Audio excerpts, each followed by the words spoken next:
बारिश की हल्की हल्की बूंदें जमीन को भिगो रही थीं। कॉलेज का पहला दिन था। हर तरफ नए चेहरे, नई आवाजें और नई शुरुआत थीं। लेकिन उन्हीं नए चेहरों के दरमियान एक चेहरा ऐसा था जिसने रेहान की पूरी दुनिया बदल दी। वो कॉलेज की लाइब्रेरी के बाहर खड़ी थी, सफ़ेद लिबास, खिले बाल और हाथ में एक पुरानी सी डायरी। इसका नाम था आयत। रेहान ने इसे पहली बार देखा और चंद लम्हों के लिए जैसे वक्त रुक गया। लोग कहते हैं ना, कुछ लोग पहली नज़र में दिल में आतर जाते हैं। इस दिन रेहान को यकीन हो गया। मगर ये कहानी फिल्मों जैसी नहीं थी, जहाँ हीरो फौरन जाकर अपने दिल की बात कह देता है। ये कहानी थी एक खामोश मोहब्बत की, एक ऐसी मोहब्बत जो कभी जुबान तक न आ सकी। अगले दिन से रेहान की आदतें बदलने लगे। वो रोज़ लाइब्रेरी जाने लगा। हालांकि इसे किताबों से कभी खास लगाव नहीं था, मगर अब इसे किताबों से नहीं, इस लड़की से मोहब्बत हो गई थी जो हर शाम लाइब्रेरी की खिड़की के पास बैठकर कुछ लिखा करती थी। रेहान दौर से इसे देखा करता, इसकी हर आदत याद रखता। इसे चाय पसंद थी। वो हमेशा नीले रंग का कलम इस्तेमाल करती थी और जब कभी परेशान होती अपनी डायरी में कुछ लिखने लगती। आहिस्ता आहिस्ता रेहान की दुनिया का हर रंग आयत से जल गया। सुबह खुलते ही उसका ख्याल, रात सोने से पहले इसकी याद।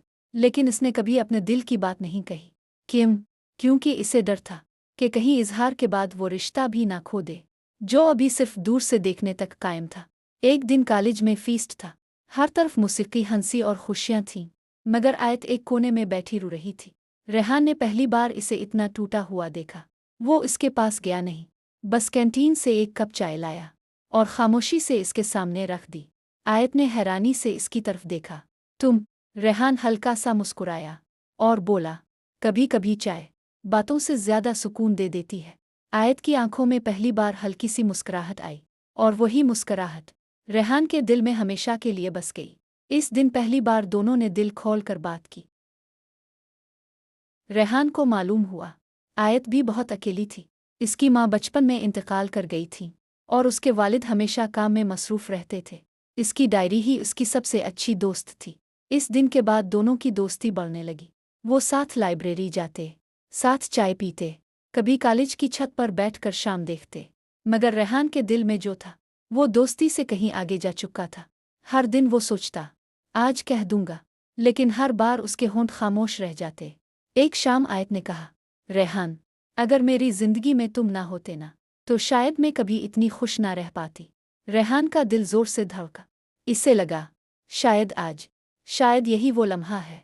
लेकिन अगले ही लम्हे आयत बोली, तुम मेरे सबसे अच्छे दोस्त हो। बस एक लफ्ज़, दोस्त, और रेहान की सारी उम्मीदें टूट गईं। इसने मुस्करा कर कहा, और तुम मेरी सबसे अच्छी दोस्त हो। मगर इस रात वो बहुत रोया, क्योंकि कुछ रिश्ते ऐसे होते हैं जहां दिल मोहब्बत चाहता है, लेकिन किस्मत सिर्फ दोस्ती लिखती है। वक्त गुजरता गया, कॉलेज खत्म होने लगा। फिर आया अलविदाई दिन। सब एक दूसरे से गिले मिल रहे थे, तस्वीरें बनवा रहे थे, यादें समेट रहे थे। आयत ने रेहान को एक लिफाफा दिया, घर जाकर खोलना। रेहान खामोशी से मुस्करा दिया। इस रात इसने कांपते हाथों से वो खत खोला। खत में लिखा था, रेहान, तुम मेरी जिंदगी के सबसे खूबसूरत लोगों में से एक हो। तुमने मुझे बगैर किसी मतलब के इतना साथ दिया जितना शायद अपने भी नहीं देते। काश हर किसी को तुम जैसा दोस्त मिले। हमेशा खुश रहना, आयत। रेहान ने वो खत अपने सीने से लगा लिया। इसकी आंखों में आंसू थे, मगर होंठों पर मुस्कुराहट भी थी। इसने दिल ही दिल में सोचा, कुछ मोहब्बतें शायद नाम नहीं मांगत। कॉलेज खत्म हो गया। कुछ अरसे बाद आयत की शादी हो गई। रेहान को शादी का कार्ड भी मिला, मगर वो नहीं गया। इसमें इतनी हिम्मत नहीं थी कि अपनी मोहब्बत को किसी और का होते देख सके। वो एक दूसरे शहर चला गया, नई नौकरी, नई जिंदगी। मगर उसके दिल का एक हिस्सा हमेशा खाली रहा। कई साल बाद एक दिन पुराने सामान में इसे वही डायरी मिली जिसमें आयत का दिया हुआ खत रखा था। खत के अंदर एक सूखा हुआ गुलाब था। रेहान को फौरन याद आया, ये वही गुलाब था जो एक दिन लाइब्रेरी में आयत की किताब से गिर गया था और उसने चुपके से अलिफाटे लिया था। इतने साल गुजरने के बाद भी वो गुलाब सूख चुका था, मगर उसकी खुशबू जैसे अभी बाकी थी।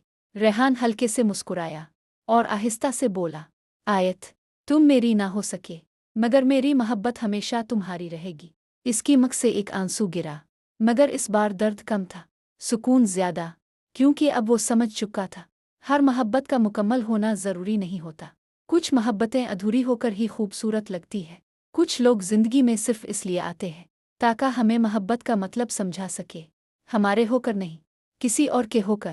اور ایک طرفہ محبت دنیا کی سب سے خاموش مگر سب سے سچی محبت ہوتی ہے، کیونکہ اس میں پانے کی ضد نہیں ہوتی، صرف چاہنے کی دعا ہوتی ہے۔